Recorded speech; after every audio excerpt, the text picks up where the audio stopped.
নমস্কাৰ ভাইটি ভণ্টিসকল, তোমালোক সকলোকে আমাৰ আলোচনা একাডেমী এডুকেশ্যনৰ অন্য এটা ভিডিঅ' ক্লাছলৈ স্বাগতম জনাইছোঁ। আৰু এই ভিডিঅ' ক্লাছটো তোমালোকৰ স্পেচিয়েলি ক্লাছ 10ৰ যিসকল HSLCৰ কেণ্ডিডেট আছে তেওঁলোকৰ কাৰণে নিৰ্মাণ কৰিছোঁ। গতিকে তুমি যদি এজন HSLCৰ কেণ্ডিডেট হয় প্লিজ ক্লাছটো শেষলৈকে চাবা।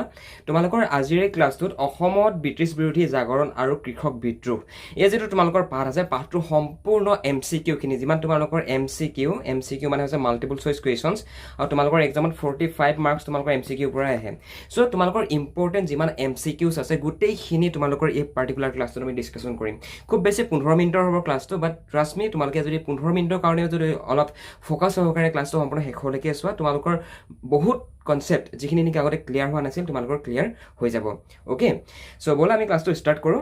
1 নম্বৰ কুৱেশ্যনটো হৈছে যে কি অসম ব্ৰিটিছৰ অধীনলৈ আহিছিল কিমান চনত? ইয়াত আমাক অপশ্যন দিছে 1824, 1828, 1826 আৰু 1830। ইয়াৰ শুদ্ধ উত্তৰটো হৈছে 1826। 1826 চনৰ পৰৱৰ্তী পৰ্যায়ত আমাৰ অসমখন ব্ৰিটিছৰ অধীনলৈ আহিছিল। আৰু 1826 চনত কি হৈছিল? 1826 চনত কি হৈছিল বাৰু? ইয়াণ্ডাবু সন্ধি হৈছিল। আৰু ইয়াণ্ডাবু সন্ধিৰ পৰৱৰ্তী পৰ্যায়ত আমাৰ অসমৰ যিটো পাৱাৰ, অসমৰ যিটো এডমিনিষ্ট্ৰেশ্যন, সেই এডমিনিষ্ট্ৰেশ্যনটো তোমাৰ ব্ৰিটিছৰ হাতলৈ গুচি গৈছিল। চ' আল্টিমেটলি আমাৰ অসমখন ব্ৰিটিছৰ অধীনলৈ আহিছিল। আৰু এইডোখৰতে আৰু এটা MCQ উদয় হৈ থাকে যে কোনটো সন্ধিৰ পাছত অসম ব্ৰিটিছৰ অধীনলৈ আহিছিল? তেতিয়া তোমালোকে কি লিখিবা? ইয়াণ্ডাবু সন্ধি, ইয়াণ্ডাবু ট্ৰিটি। ইয়াণ্ডাবু সন্ধিৰ পৰৱৰ্তী পৰ্যায়ত অসমখন ব্ৰিটিছৰ অধীনলৈ আহিছিল। এতিয়া তোমালোকে এনেকুৱা ধৰণৰ MCQ বিলাক তোমালোকে কাহানি মুখস্থ কৰিবলৈ নাযাবা।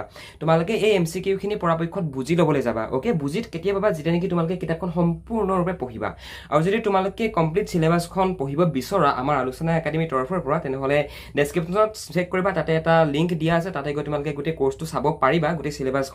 আৰু ইয়াৰ লগতে তোমালোকে যদি আমাৰ ফালৰ পৰা হোৱাটছএপত পঢ়োঁ বুলি ভাবা, তেনেহ'লে আমালৈ এই যিটো ফোন নাম্বাৰ দেখিছা, এই ফোন নাম্বাৰটোত আমালৈ তোমালোকে ফোন কৰা, আমি তোমালোকক আমাৰ হোৱাটছএপ গ্ৰুপত জইন কৰাই দিম, য'ত নেকি তোমালোকে তোমালোকৰ কমপ্লিট চিলেবাছখন পঢ়িবলৈ পাবা। অ'কে, নেক্সট কুৱেশ্যনটো মন কৰা। নেক্সট কুৱেশ্যনটো হৈছে অসমত 1857 চনৰ চিপাহী বিদ্ৰোহৰ মূল গুৰি ধৰোঁতা কোন আছিল? বহুত বেছি ইম্পৰ্টেণ্ট হয়। কিয় ইম্পৰ্টেণ্ট হয়? কিয়নো লেচনটোৰ নামেই হৈছে অসমত ব্ৰিটিছ বিৰোধী জাগৰণ আৰু কৃষক বিদ্ৰোহ।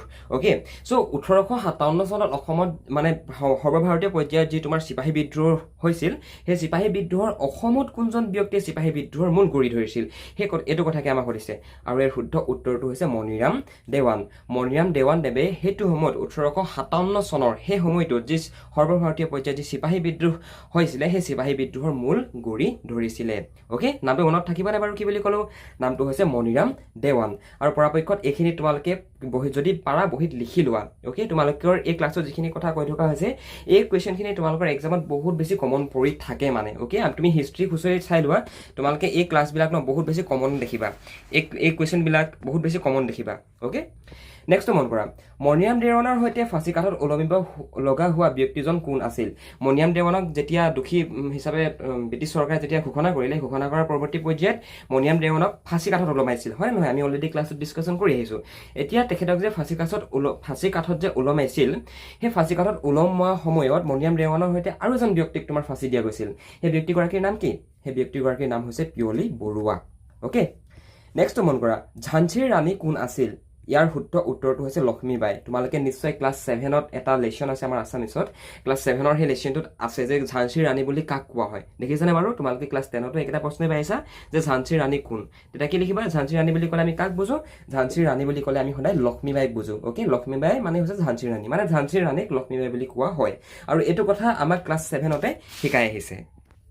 অ'কে, নেক্সট ইম্পৰ্টেণ্ট কুৱেশ্যনটো হৈছে ফুলগুৰিৰ ধাৱা কেতিয়া সংঘটিত হৈছিল? One of the most important question হয়, ফুলগুৰি ধাৱা কেতিয়া সংঘটিত হৈছিল? ইয়াৰ শুদ্ধ উত্তৰটো হৈছে 1861 চনত। অ'কে, 1861 চনত ফুলগুৰি ধাৱা সংঘটিত হৈছিল। এতিয়া তোমালোকৰ পৰীক্ষাত যে কেৱল মাত্ৰ MCQটোৱে আহিব যে কি দাদা যে ফুলগুৰি ধাৱা কেতিয়া সংঘটিত হৈছিল, এনেকুৱা ধৰণে যে প্ৰশ্ন আহিব, তোমালোকে যদি মোক তেনেকৈ সোধা ন, তেনেহ'লে সেইটো কথা নহয়। তোমালোকৰ এক্সামত 3 মাৰ্কছৰ ফুলগুৰি ধাৱাৰ ওপৰত এটা মানে চমু টোকা অৰ্থাৎ শ্বৰ্ট নোট লিখিবৰ কাৰণে আহি থাকে। আৰু শ্বৰ্ট নোটটো তুমি কেতিয়া লিখিব পাৰিবা? যেতিয়া নেকি তুমি বুজি পাবা ফুলগুৰি ধাৱা কিয় সংঘটিত হৈছিলে, কেতিয়া সংঘটিত হৈছিলে, কি কাৰণে সংঘটিত হৈছিলে, হয় নে নহয়? তেতিয়া কি হৈছিলে কাহিনীটো। চ' এই কথাবিলাক তোমালোকে পঢ়িবা। আৰু যদি তোমালোকে আমাৰ ফালৰ পৰা তোমালোকে যদি আমাৰ টিচিংটো ভাল পোৱা, আমি তোমালোকক যি ধৰণে পঢ়াই আছোঁ, এই টিচিংটো যদি তোমালোকে ভাল পোৱা, আমি তোমালোকৰ সুবিধাৰ কাৰণে কমপ্লিট কোৰ্চটো প্ৰস্তুত কৰি থৈছোঁ। গতিকে তোমালোকৰ যিসকল ষ্টুডেণ্ট ইণ্টাৰেষ্টেড হোৱা ন আমাক প্লিজ যোগাযোগ কৰা হোৱাটছএপত যোগাযোগ কৰা নতুবা ডেছক্ৰিপশ্যনত লিংক আছে লিংকত গৈ তোমালোকে এজ সুন এজ পচিবল কোৰ্চটো কৰি লোৱা অ'কে সেই কোৰ্চটোত তোমালোকৰ কমপ্লিট চিলেবাছ আমি গাইড কৰি দিছোঁ এনেকুৱা নহয় যে কি অকল কুৱেশ্যন আনচাৰখিনি দেখা সেনেকুৱা নহয় মানে তোমালোকক আমি কমপ্লিট চিলেবাছখন তোমালোকক আমি শিকাই দিছোঁ আছামিজ মিডিয়াম ইংলিছ মিডিয়াম দুইটা কাৰণেই আছে গতিকে তোমালোক যি মিডিয়ামৰ নোহোৱা লাগে তুমি এই ফোন নম্বৰটোত আমালৈ ফোন কৰা নতুবা ডেছক্ৰিপশ্যনত লিংক আছে লিংকত গৈ তোমালোকে আমাক যোগাযোগ কৰা নতুবা ফোন কৰা অ'কে 1861 চনত জয়ন্তীয়া বিদ্ৰোহৰ নেতৃত্ব কোনে দিছিল বহুত বেছি ইম্পৰ্টেণ্ট প্ৰশ্ন হয় এইটো তোমালোকৰ 2023 চনত আহি গৈছে 1861 চনত জয়ন্তীয়া বিদ্ৰোহৰ নেতৃত্ব দিছিল উকিয়াং নবাৰে অ'কে উকিয়াং নবাৰে 1861 চনত যে জয়ন্তীয়া বিদ্ৰোহ সংঘটিত হৈছিলে এই বিদ্ৰোহৰ নেতৃত্ব প্ৰদান কৰিছিল নতুবা নেতৃত্ব দিছিল ভাইটি ভণ্টিসকল ক্লাছটোত আগ নবঢ়াৰ আগতে তোমালোকে যদি মেট্ৰিক পৰীক্ষাৰ কাৰণে প্ৰিপেৰেশ্যন চলাই আছা আৰু যদি তোমালোকে পাৰ্চনেল গাইডেঞ্চ বিচৰা অসমীয়া ছাবজেক্টটোত হওক লাগে বেলেগ ছাবজেক্টত হওক লাগে তেনেহ'লে তোমালোকে আমাৰ ফালৰ পৰা যদি ইচ্ছা কৰা পঢ়িবলৈ পাৰিবা তোমালোকে আমাৰ লগত যদি জইন হৈ লোৱা আমি আহিব কোনখিনি কমন পৰিব তাৰ কুৱেশ্যন আনচাৰবিলাক কেনেকৈ লিখিব লাগিব আমি সকলোখিনি কথা আমি গাইড কৰি দিম ইয়াৰ কাৰণে তোমালোকে এই নাম্বাৰটোত ফোন এটা কৰা নতুবা ডেছক্ৰিপশ্যনত এখন ফৰ্ম আছে ফৰ্মখন ফিল আপ কৰি দিয়া আমি তোমালোকক নিজে যোগাযোগ কৰি ল'ম নেক্সটটো হৈছে ৰঙিয়াৰ কৃষক বিদ্ৰোহ কোন চনত সংঘটিত হৈছিল ইয়াৰ শুদ্ধ উত্তৰটো হৈছে 1893 1893 চনত ৰঙিয়াৰ কৃষক বিদ্ৰোহ সংঘটিত হৈছিল আৰু তোমালোকক হয়তো ঘৰতো কৈ চাগে যে কি হিষ্ট্ৰীত সদায় হিষ্ট্ৰীটো অকণমান টান হয় আমাৰ ইয়েৰবিলাক এতিয়া চোৱা ৰঙিয়াৰ কৃষক বিদ্ৰোহ বুলি কোৱাৰ লগে লগে 1893 এই চনবিলাক আমাৰ মনত ৰখাবলৈ দিগদাৰ হয় তোমালোকক ঘৰত কৈ চাগে নহয় জানো যে কি হিষ্ট্ৰীটো বহুত টান যে চন মনত নাৰাখে কিন্তু একচুৱেলি কথা তেনেকুৱা নহয় হিষ্ট্ৰী যদি টান হ'লহেঁতেন ন তেনেহ'লে আজি তোমাৰ হিষ্ট্ৰী ছাবজেক্টটো নাথাকিলে হয় কিন্তু মানে চনবিলাক মনত ৰখোৱা এটা আল্টিমেট পদ্ধতি আছে যিটো পদ্ধতি নেকি আমি তোমালোকক শিকাই দিম তোমালোকে তোমালোকে আমাৰ ফালৰ পৰা প্ৰস্তুত কৰা যদি তোমালোকে কোৰ্চটো কৰা অ'কে আমি মানে শিকাই দিওঁ তোমালোকক এভৰিথিং গতিকে একো ভয় নকৰিবা একো চিন্তা নকৰিবা HSLC ভালকৈ পাছ কৰি যাবা লেটাৰ মাৰ্কছ সহ পাছ কৰি যাবা চিন্তা নকৰিবা জাষ্ট মনোযোগেৰে পঢ়া আৰু চোৱা ক্লাছবিলাক অ'কে ব্ৰিটিছৰ কৰতলীয়া আহোমৰ ৰজা কোন আছিল শুদ্ধ উত্তৰটো হৈছে পুৰন্দৰ সিংহ ব্ৰিটিছৰ কৰতলীয়া ৰজা আছিল বুজিলা ইয়াত কন্দপেশ্বৰ সিংহ গদাধৰ সিংহ গোমধৰ কোঁৱৰ এজনো নহয় কিন্তু দেই শুদ্ধ উত্তৰটো হৈছে পুৰন্দৰ সিংহ বুজিলা অ'কে জয়ন্তীয়া ৰাজ্য কেতিয়া ইংৰাজৰ হাতলৈ যায় জয়ন্তীয়া ৰাজ্যখন 1835 চনত অ'কে 1835 চনত জয়ন্তীয়া ৰাজ্যখন ব্ৰিটিছৰ নতুবা ইংৰাজৰ অধীনলৈ যায় একচুৱেলি তোমালোকৰ আগৰ মানে যিমানখিনি তোমালোকৰ আমি এসপ্তাহ কৈছোঁ তোমালোকৰ এটা তোমাৰ এই লেচনটো অসমত ব্ৰিটিছ বিৰোধী জাগৰণৰ কৃষক বিদ্ৰোহ এই পাৰ্টিকুলাৰ পাঠটোৰ তোমালোকৰ টোটেল 6টা ক্লাছ আছে 6টা ক্লাছত আমি তোমালোকৰ লগত গোটেই কথাবিলাক ডিছকাশ্যন কৰি আহিছোঁ যে কি সেইটো সময়ত এনেকুৱা নাছিলে যে কি তোমাৰ ইয়াণ্ডাবু স্থিতি হ'ল আৰু ইয়াণ্ডাবু স্থিতি হোৱাৰ পিছত সম্পূৰ্ণৰূপে ব্ৰিটিছে তোমাৰ আমাৰ অসমৰ সম্পূৰ্ণ এডমিনিষ্ট্ৰেশ্যনটো পাই গৈছিল ন যিসমূহ তোমাৰ পাহাৰীয়া জনজাতীয় লোক আছিল ন সেই লোকসকল সেইটো সময়ত ইণ্ডিভিজুৱেলি আছিল তেওঁলোকৰ নিজৰ ৰজা আছিল গম পাইছা আৰু যেতিয়া নেকি ব্ৰিটিছসকলে তেওঁলোকক আক্ৰমণ কৰিবৰ কাৰণে গৈছিল মানে তেওঁলোকৰ লগত যেতিয়া কথা পাতিবৰ কাৰণে গৈছিল তেওঁলোকৰ তাত ট্ৰেড কৰিবৰ কাৰণে গৈছিল তেতিয়া মানে প্ৰায়বিলাক ক্ষেত্ৰতে ব্ৰিটিছ আৰু তোমাৰ সেই স্থানীয় যিসকল লোক স্থানীয় যিজন ৰজা তেওঁলোকৰ মাজত যুদ্ধ হৈছিলে মানে সংঘাত হৈছিলে বুজিছা চ' এতিয়া জয়ন্তীয়া ৰাজ্য মানে ইংৰাজৰ হাতলৈ 1853 চনত যায়গৈ গম পাইছা এতিয়া কোনখন ৰাজ্য কেতিয়া গৈছিলে এইটো প্ৰশ্নও প্ৰায় আহি থাকে এতিয়া নট অনলি তোমাৰ জয়ন্তীয়া ৰাজ্য বেলেগ ৰাজ্যও আছে কোনখন ৰাজ্য কেতিয়া কোনটো সময়ত ব্ৰিটিছৰ অধীনত গুচি গৈছিল কোনটো চনত ব্ৰিটিছসকলে অসমত দাস প্ৰথাৰ বিলুপ্তি ঘটাইছিল বহুত ইম্পৰ্টেণ্ট প্ৰশ্ন হয় নতুবা প্ৰশ্নটো এনেকুৱা ধৰণে আহিব পাৰে যে কি অসমত দাস প্ৰথাৰ কেতিয়া বিলুপ্তি ঘটিছিল অ'কে কি বুলি ক'লো মই অসমত দাস প্ৰথাৰ কেতিয়া বিলুপ্তি ঘটিছিল নতুবা তোমাৰ ব্ৰিটিছসকলে অসমত দাস প্ৰথাৰ কেতিয়া বিলুপ্তি ঘটাইছিল অ'কে ইয়াৰ শুদ্ধ উত্তৰটো হৈছে 1843 এতিয়া দাস প্ৰথা মানে কি এগেইন আমি ক্লাছটো কৰাৰ আগতে আমি আগৰ ক্লাছখিনি কৰি আহিব লাগিব আমি যিখিনি তোমালোকৰ এক্সপ্লেনেশ্যনৰ ক্লাছকেইটা কৰাইছিলোঁ সেই ক্লাছকেইটাত আমি সেইখিনি চাব লাগিব ভাল ধৰণে হয় নে নহয় দাস প্ৰথা মানে কি তোমালোকক মানে আমি একচুৱেলি তোমালোকে যদি ইউটিউবত ক্লাছটো কৰি আছা ন তেনেহ'লে তোমালোকৰ জানিবৰ কাৰণে কৈ দিছোঁ যে আমি তোমালোকৰ গোটেই চিলেবাছখন তোমালোকক পঢ়াওঁ গতিকে তেনেস্থলত যদি তোমালোকে ৰেণ্ডমলি যদি ক্লাছটোত ক্লিক কৰি দিলা ন তেনেহ'লে যদি তোমালোকে বুজি নোপোৱা তেনেহ'লে তোমালোকৰ বুজি পাবলৈ বহুত বেছি দিগদাৰ হ'ব বহুত বেছি মানে নেক্সট লেভেল দিগদাৰ হ'ব তোমালোকৰ বুজি পাইছা তোমালোকে যদি এটা পদ্ধতিগতভাৱে পঢ়া অ'কে বুজি যদি পঢ়া বস্তুবিলাক ইজিলি কনচেপ্টবিলাক মনত থাকিব অ'কে ব্ৰিটিছ চৰকাৰে কেতিয়া ভাৰতলৈ কেবিনেট মিছনক পঠিয়াইছিল নতুবা ব্ৰিটিছ চৰকাৰে কেবিনেট মিছনক কেতিয়া ভাৰতলৈ পঠিয়াইছিল বহুত বেছি ইম্পৰ্টেণ্ট প্ৰশ্ন হয়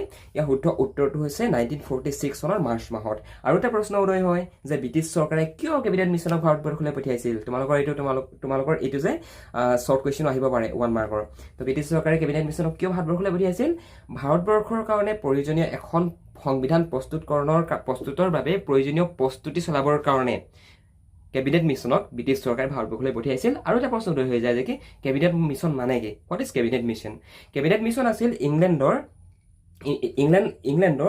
তিনিটা খণ্ডৰ বিভিন্ন তিনিটা খণ্ডৰ তিনিজন মন্ত্ৰী আছিলে যি তিনিজনক নেকি আমাৰ কনষ্টিটিউশ্যন বনাবৰ কাৰণে পঠিয়াই দিছিলে মানে এক্সপাৰ্ট আছিলে একচুৱেলি তেওঁলোকৰ নিজৰ পাৰ্টিকুলাৰ ছেক্টৰ কেইটা মফট মিল্ছ কোন শুদ্ধ উত্তৰটো হৈছে কলিকতাৰ উচ্চ ন্যায়ালয়ৰ মুখ্য ন্যায়াধীশ চি অপশ্যনটো শুদ্ধ অপশ্যন হয় ওকে মফ মিল্ছৰ বিষয়ে তোমালোকৰ আহি থাকে আৰু ডেভিড স্কটৰ বিষয়েও আহি থাকে বহুত বেছি ইম্পৰ্টেণ্ট হয় ওকে ডেভিড স্কটটো বাৰু তোমালোকৰ মানে নাচালে নহ'বই মানে ডেভিড স্কটৰ বিষয়ে বিকজ ডেভিড স্কট মানে আমাৰ হিষ্ট্ৰীত আমাৰ অসমৰ তোমাৰ সেই সময়ত মানে যেতিয়া নেকি আন্দামান সন্ধি হ'ল যেতিয়া নেকি অসম ব্ৰিটিছৰ শাসনত অধীনত গ'লগৈ এডমিনিষ্ট্ৰেশ্যনটো যেতিয়া তোমাৰ ব্ৰিটিছ চৰকাৰে পাই গ'ল তাৰ পৰৱৰ্তী পৰ্যায়ত মানে ডেভিড স্কটৰ নামটো মানে তোমালোকে শুনি পায় আৰু এখন কিতাপ আছে কিতাপখনৰ নাম হৈছে David Scott in north east India কিতাপখনৰ দাম হৈছে 350 টকা যদি তোমালোকে পাৰা যদি পচিবল হয় ইংলিছ মিডিয়ামৰখিনিৰ কাৰণে কৈছোঁ মই David Scott in north east India কিতাপখন কিনি নি পঢ়িবা বহুত বেছি ভাল হ'ব তোমালোকৰ এই কনচেপ্টবিলাক ক্লিয়াৰ কৰাৰ ক্ষেত্ৰত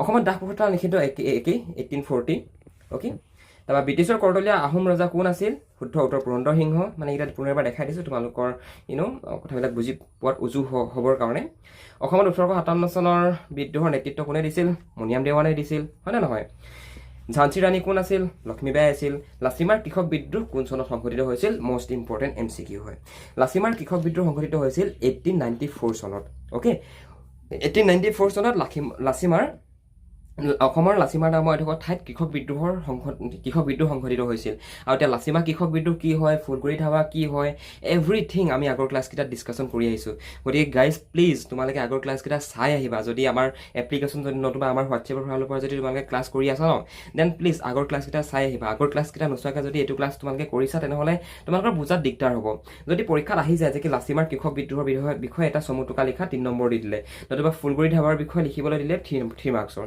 কি লিখিবা নকল কৰিবা নেকি অ'কে এইবিলাক বেয়া কথা বুজিছানে বাৰু সেইকাৰণে পৰাপক্ষত পঢ়িবলৈ চেষ্টা কৰা গম পাইছেনে যিমানেই কনচেপ্টবিলাক ক্লিয়াৰ কৰিবা সিমানেই ভাল ধৰণে পঢ়িব পাৰিবা হয়নে নহয় থেংক ইউ ছ' মাছ ইমানকেইটাই আছিলে বহুত বেছি চাই লাভ নাই অ'কে MCQ বুলি কোৱাৰ লগে লগে একচুৱেলি তোমালোকৰ নিজৰ আণ্ডাৰষ্টেণ্ডিংটোৰ ওপৰত ডিপেণ্ড কৰে তোমালোকৰ যিমান শ্বৰ্ট কুৱেশ্যন আছে তোমালোকৰ যিমান পাঠভিত্তিক লং কুৱেশ্যনছ আছে যিমান তোমালোকৰ জানি লওঁ আহা আছে সেইখিনিও যদি তোমালোকে ক্লিয়াৰ কৰা ন সেইখিনিও যদি তোমালোকে কাৰ্যক্ৰমে যদি এফালৰ পৰা চাই শেষ কৰি দিয়া তেতিয়া তোমালোকৰ গোটেই MCQখিনি ক্লিয়াৰ হৈ যাব আকৌ MCQৰ কাৰণে এটা মানে এটা এক্সট্ৰা ক্লাছ চাবৰ কাৰণে তোমালোকৰ প্ৰয়োজন নাই মানে বুজিলা নাই চ' সেইটোৱে সদায় আণ্ডাৰষ্টেণ্ডিংটোৰ ওপৰত যাবা তোমালোকৰ কনচেপ্টবিলাক ভাল ধৰণে ক্লিয়াৰ হ'ব thank you so' much for ৱাচিং দিছ ক্লাছ এণ্ড ভাল লাগিলে যদি এটা জানাই লাইক কৰিবা বন্ধু বান্ধৱীৰ লগত শ্বেয়াৰ কৰিবা আৰু এগেইন তোমালোকে যদি কোৰ্চটো ল'ব বিচৰা তেনেহ'লে প্লিজ আমাক কোৱা আৰু লৈ লোৱা একচুৱেলি লাভটো তোমালোকৰ হ'ব আমাৰ হোৱাৰ লগতে তোমালোকৰো লাভ হ'ব okay thank you so' much bye by